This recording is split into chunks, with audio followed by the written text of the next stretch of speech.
miditra amin'ilay voalohany arytsika dia ilay Andriamanitra marina sy masina. Ahoana ny Andriamanitra marina sy masina izany? Ny bokin'Isaia zany tena mitory ny fahamasinan'Andriamanitra. Zay, rehefa mitory filazantsara tsika ka tsy miresaka fahamasinan'Andriamanitra, dia tsy ampy izay ny filazantsara tsika.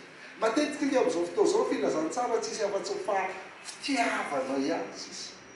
Dia ohatrany hoe ilay Andriamanitra tianao foana na mijanao anatin'ny fahotanao io ary ianao na ilay fanaonao ihany amin'ny ataonao dia tianao foana Andriamanitra. Tsy tompoko, tsy izany ny Andriamanitra tsika. Fa masina ihany koa izy. Dia mitory izany Isaia, ilay teny hoe iray mason'Israely indraiky amin'ny telopolo izy eo anaty Baiboly no miverina. Iray mason'Israely. Ny 520 amin'ireo dia ao amin'ny bokin'Isaia daholo. Tena tsara. 520 ny teny hoe iray mason'Israely dia ao bokin'Isaia. Ahitantsika izany hoe tena zava-dehibe eo an'Isaia io fahamasinan'Andriamanitra io zany. Ny ahitantsika lehibe azy. Tsy ary vavakintsika daholo boky iray manontolo fa ngeza be mampiseho ny fahamasinan'Andriamanitra io dia any amin'ny fiantsonany tany amin'ny fiantsonany Isaia mihitsy. Izay mihitsy ny fiantsonany Isaia. Isaia toko 9:1 ka hatramin'ny 4 hoe tamin'ny taona nahafatesany Ozia mpanjaka efa hitantsika teo izy fa verenantsika ilay mandeha. Tamin'ny taona nahafatesany Ozia mpanjaka no nahitako ny tompo mipetraka teo ambony seza fiandrianana avy sady manerinery ary nebanebana akanjo nafen'ny tempoly. Nisy serafimantsangana teo ambony samy nanana elatra eninavy. Ny rona narona ny tavany, ny rona narona ny tongony, ny rona ny dinany. Ary nanandratra ny feo an'ireo ka ny famaly hoe io ilay izy masina, masina, masina Andriamanitra tompo izao rehetra izao, eniky ny voninahiny ny tany rehetra. Dia niorooro ny fanambaniny tokoa nanano ny feony nanandratra ny feony sy ny ary feno setroka ny trano. Io mahita Isaia zany hatramin'ny voalohany nanomboany asa mampaminany azy dia io fahamasinan'Andriamanitra croix-foisay. Fahamasinan'Andriamanitra io no hitany Isaia. Ngeza be io fahamasinan'Andriamanitra io. Abarika ihany rehefa mitory vaovao mahafaly tsika. Mitory filazantsara ianao ka tsy miresaka fahamasinan'Andriamanitra dia tsy abebaka olona mihitsy. Satria ny fahitan'ny olona ny fahamasinan'Andriamanitra ihany no ahafahany mahita fa hanoty izy 5:15 ka hatramin'ny 7. Dia hoya lozako maty fa lehilahy malotomolotra sady ataon'ny firenena malotomolotra ny onenako. Nefa mpanjaka dia Andriamanitra tompo izao rehetra izao ny tany masina. Vao mahita ny fahamasinan'Andriamanitra ny olona dia mahita hoe mpanota. Zay. Fa rehefa tsy ambaranao ny fahamasinan'Andriamanitra nefa ianao mitovy vaovao mahafaly dia ozy izy ny olona hoe mpanota daholo ny olona rehetra fa za aloha tsy mpanotanoho ihany. Ary ny grave indrindra ho amin'ny tory filazantsara asa rehefa tratran'izany ianareo rehefa miteny izy hoe za kosa aloha tsy mpanotanoho ianao nefa ianao le mitory filazantsara io grave zay. Fa tsy izany ny atao hoe fitorinan'ny filazantsara. Tsy ianao mpanota eo anatrehako na ianao mpanota mihoatra ny anina na oatra ny anina fa ianao eo anatrehan'Andriamanitra masina. Dia Isaia rehefa nahita ny fahamasinan'Andriamanitra dia nahita izy hoe mpanota lehilahy malotomolotra eto firenena malotomolotra no onenako.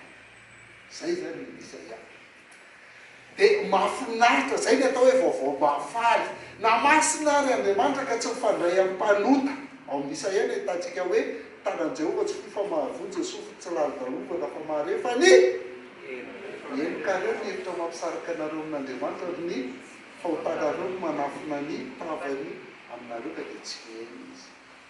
Isaia no teny izany, zay ny fahamasinan'Andriamanitra. Fa ny mahavaovao mahafaly an'izany dia izao raha vao miaiky ny fahotanao ohatran'io ianao hoe mpanota ianao dia 5:9 sy 7 dia nanidina nanantona ny serafima Iray mitondra vainafo teny an-tanany izay nalainy tamintandra teo amin'ny altara ary natehany vavaka izany ka hoy izy ino efa nitehaka tamin'ny molotrao io afaka ny heliko voafela ny fahotanao. Izany vaovao tsara indrindra tompoko. Tsy vaovao tsara ny filazana hoe milay ianao. Ny vaovao tsara dia hoe mpanoty ianao. Fa avelako elaka. Zay ny vaovao mahafaly indrindra. Dia aza miady hoe za ratsy tsara no ihany na za tsara no ihany. Fa ny ady tsotra fotsiny hoe tsy milay aho. Fa Jesosy milay. Fa za vao vela elaka. Satria Jesosy milay. Zay ihany. Raha averintsika ataontsika ny safety dia ohatr'izao hoe ny fahitana ny voninahitran'Andriamanitra. Indrindra ny fahitana ilay fahamasinan'Andriamanitra. Indro Andriamanitra reo. Io Andriamanitra io dia Andriamanitra Marina, Andriamanitra Masina. Ny fahitana an'izany amin'ny Isaia toko voalohany toko fahenina andiny voalohany ka faefatra teo dia mitarika anao ahitany fahotanao. Tsy mendrika ahy ratsy ahy mpanota ahy tsy milay ahy. Fa rehefa mahita ny fahotanao ianao dia tsy tapitra treo ny tantara fa zay ny atao hoe vaovao mahafaly. Iny no miteraka fahafahana manao fanavotana ny fahotanao. Dia mahazo famelan-keloka amin'Andriamanitra ianao rehefa miaiky ny fahotanao. Andiny fadiny ka hatramin'ny fafito teo. Vitsy zay vao miditra amin'ny tohany manaraka. Dia tsika mamaky ny olona tonga dia any amin'ilay tohany manaraka. Mila manompo an'Andriamanitra, mila manao an'izao an'Andriamanitra amin'izay mahazo izao. Za tsy mila manao an'izao an'Andriamanitra tsony dia tsy mitady an'izao tsony satria efa na azoko ny milay indrindra. Efa voavelany elaka. Dia rehefa voavela elaka dia maninona avy eo? Antsoina sy irana. Ary zany mahatonga tsy mipetraka mihitsy. Fa miteny foana manambara io baiboly io foana raha mbola men'Andriamanitra aina, men'Andriamanitra hery. Dia anambara io foana na iza faly na iza tsy faly fa za faly foana. Andiny favalo ka hatramin'ny fahatelo ambin'ny folo amin'ilay Isaia toko fahenina teo. Ary nandre feon'ny tompo aho hoe iza no iarako, iza ny andeha ho irakay, dia hoy aho ity aho irao aho. Ny olona mahafantatra fa mpanota tsy mendrika izy kanefa voavela ela, zay ihany manaiky irana. Zay. Rehefa tsy mahafantatra ianao dia hoe niantony andrana anao mba azo fisaorana sy doka avy amin'ny olona. Fa raha vao tsy mahazo doka dia tezitra. Sa foana ve ny asainareo manao? Ny antony anirahana anary fa tsy fantatra fa voavela eloka dia mandeha mba azo fitahiana sy azo inona avy amin'Andriamanitra. Raha vao tsy azo fitahiana fa problema ny andro dia tezitra. Sa rehefa manompo anao foana dia izao ny ataonao ahy. Ny olona tokana afaka irana na inona mitranga eo dia ny olona mahafantatra hoe voavelany eloka. Ity aho irao aho. Dia jereo any niraka mpanaovina an'Isaia hofeninao zao. Hoy izy mandehana dia lazao amin'ity fireneny ity hoe andre mandrakariva ihany ianareo fa tsy halala. Grave! Dès le début, c'est l'échec total. Inona ny antony tenenako? Satria ny rana, fa ny antony tenenako tsy hoe hovako ianao.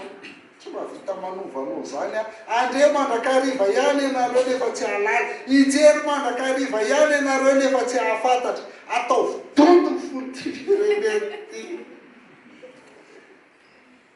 Dia ny olona tena hoe ho tahiny ianao, hisandratra ianao, hiakatra tenenina eo akaikinao hoe tahiny Jesosy ianao dia hiakatra ambony rehetra ianao hoe.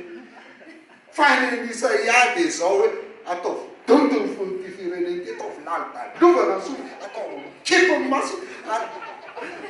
Dia le izy le maninona le izy? Fa sao dia mahita izy. Ataovy mihitsy aéchec ny fampianaranao tany. Fa sao dia mahita amin'ny maso dia mandre sofy dia alala ny folo dia bebaka izy dia sitrana. Ataovy sitrana mihitsy zany dika zany. Tsy zany dikany io. Zany niraka mpanaovina anao. tsy any amin'le mipoka be zany tsy mipoka tsisy mpaminany mipoka zany mihitsy hoe mamita lavatra grandiose be mpaminany rehetra de tsisy piti tsisy piti hoy aho tompo mandra-pahovina nefe mandra-parovina zany de ohatry zao foana zany vo maika ratsy araka izany le zava-mitranga de mandra-parovina vai mandra-pafoana ny tanàna de tsy isy trano tsy isy olona natany olo tanteraka rovito ry malagasy roa andao rovitiny antsy rovitiny dorana miaraka amin'ny pneu ty baiboly bokin'Isaia fa tsy milaity fa zany tompo natao hoe vaovao mahafaly zany natao hoe vaovao mahafaly ary ny tompo ampandeha lavitra ny olona ka iamaro ny tanylao ary na misy ampahafolo aza sisy de mbola sombana ihany kosa kanefa tahaka ny azo terabita sy ny azo oka zay mbola misy fotony ihany de voakapa azy de toy zany mbola tsy taranaka masina o fotony azavaitsika zay rehefa avy eo fa zay aloha zany a le Andriamanitra marina sy masina averiko ny fahitana ny voninahitran'Andriamanitra indrina ny fahitana ny fahamasinan'Andriamanitra dia mitarika anao ahitany tanao ka raha tianao ahitany fahotany ny olona anankiray satria are vaovao mahafaly izy a de aza ny fitiavan'Andriamanitra ihany lazina fa fahamasinan'Andriamanitra kotoriny de rehefa mahita ny otany ny olona ka maiky ny fahotany a de izay no miteraka fahafahana manao fanavotana ho an'ny fahotany iny olona iny de voavela elika izay ny vaovao mahafaly indrindra izy voavela elika de ny olona voavela elika no antsoina sy irany ka na eseky ary na tsisy mpiaino ary ianao tahaka ny sasany de tsy ola zany fa ny tenin'Andriamanitra ihany ambara zay no manamarika ny afatr-Isaia zay mahavaovao mahafaly ny afatr-Isaia Andriamanitra masina fa io Andriamanitra masina io manadio ny olona atsika fanadiovany teo nakanle tara tamin'ny alitara na tehany tamin'ny vavan'ny Isaia